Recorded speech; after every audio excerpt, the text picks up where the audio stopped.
જાગીર મઠના વિવાદ વિશે કાંકરેજના થળી જાગીર મઠનો વિવાદ છેલ્લા 1 માસથી ચાલી રહ્યો છે। આ મઠના મહંતની ગાદી પર બેસવા માટે ધમપછાડા થઈ રહ્યા છે। આ વિવાદ હવે રસ્તા પર પહોંચ્યો છે। પાલનપુર ખાતે દશનામ ગોસ્વામી સમાજ અને જે દશનામ ગોસ્વામી સમાજે મહંત બેસાડ્યા હતા તે કાર્તિકપુરી સહિત મોટી સંખ્યામાં સમાજ એકઠો થયો અને રામલીલા મેદાનથી રેલી કાઢી કલેક્ટરને આવેદનપત્ર આપવાનું આયોજન કર્યું। મહત્વનું છે કે કેવલપુરી મહારાજના નિધન પછી દેવ દરબારગઢના મહંત દ્વારા જાગીર મઠના મહંત પદે શંકરપુરી મહારાજને બેસાડી દીધા બાદ દશનામ ગોસ્વામી સમાજે કેવલપુરી મહારાજના ભત્રીજા કાર્તિકપુરીને પણ મઠના ગાદીપતિ તરીકે બેસાડી દીધા। હવે મહંત 2 છે અને ગાદી 1 છે એટલે વિવાદ તો થયો। જોવાનું એ છે કે આગામી સમયમાં વિવાદ ક્યાં જઈને અટકે છે।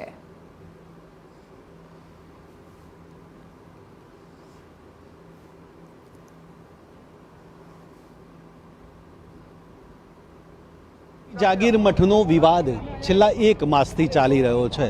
થળી જાગીર મઠના મહંત કોણ એ મુદ્દે વિવાદ ચાલી રહ્યો છે। ત્યારે આજે મુખ્યાલય પાલનપુર ખાતે મોટી સંખ્યામાં જે દશનામ ગૌસ્વામી સમાજ હોય તેના લોકો ભેગા થયા છે। મુખ્ય મુદ્દો એ છે કે આ થળી જાગીર મઠનો વિવાદ છે અને આ વિવાદ હવે રોડ પર પહોંચ્યો છે। કારણ કે અહીંયા જે સાધુ સંતોએ હોય તેમને રોડ પર ઉતરવું પડ્યું છે।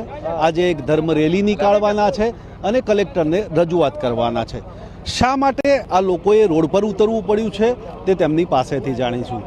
ખાસ કરીને મને આજે કહેજો કે થળી જાગીર મઠનો વિવાદ છે અને તેના માટે આજે રોડ ઉપર ઉતરવું પડ્યું છે, શું કહેવું છે? કારણ એવું છે કે અત્યારે હાલ સુધી લગભગ 1 મહિના જેવો 25 દિવસ જેવો સમય વીતી ગયો છે।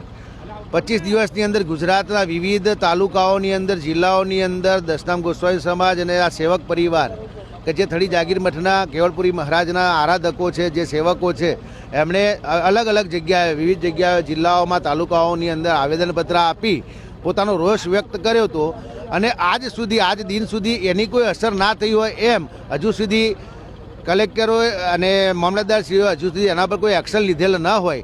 આ જગ્યા ગોસ્વામી સમાજની અને સેવકગણ ખૂબ મોટો છે, ગોસ્વામી સમાજના સાથે જ છે અને અમારા બસ કોઈ ભેખ ધારણ જે કરતું હોય અમે ના નહીં કહેતા, પણ આ જગ્યામાં પરમ પૂજ્ય મહંત શ્રી જગદીશપુરીજી બાપુ બ્રહ્મલીન થયા એ બસ એમના શિષ્ય તરીકે ગોસ્વામી સમાજનો દીકરો જ આવે એવું પરંપરાથી ચાલ્યું આવ્યું છે, બરાબર।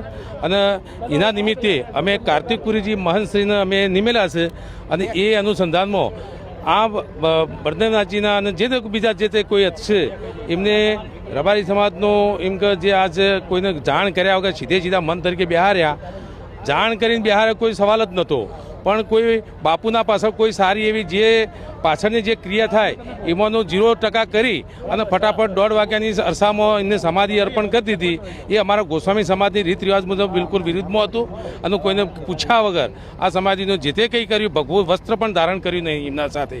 આવડી મોટી જગ્યાના મહંત હતા, એમની પાછળ લોકો સેવકગણ કેટલો બધો મોટો અને એ સેવકગણને પણ અવગણના કરી અને આ જે કામ કર્યું એ ખરેખર અમને આજે પણ દુઃખ છે। માફી કોને મળે? જેને ગુનો ના કર્યો એને। આ તો કાયદેસર ગુનો કર્યો છે, જગ્યા ઉપર લૂંટ ચલાવી છે, તિજોરીઓ કાપી નાખી છે, ખોટો મંત બેહાડી દીધો છે અને તમામ ગુંડા તત્વો રિવોલ્વરો કાઢી અને બળજબરીથી આ મંતનો તેઓ સ્થાપિત કરી દીધો છે। એ મંત અમને મંજૂર નથી, અમારા 141 ગામના એમના જગ્યાના સેવકોને પણ મંજૂર નથી અને આ મંજૂર અમે રાખવાના નથી।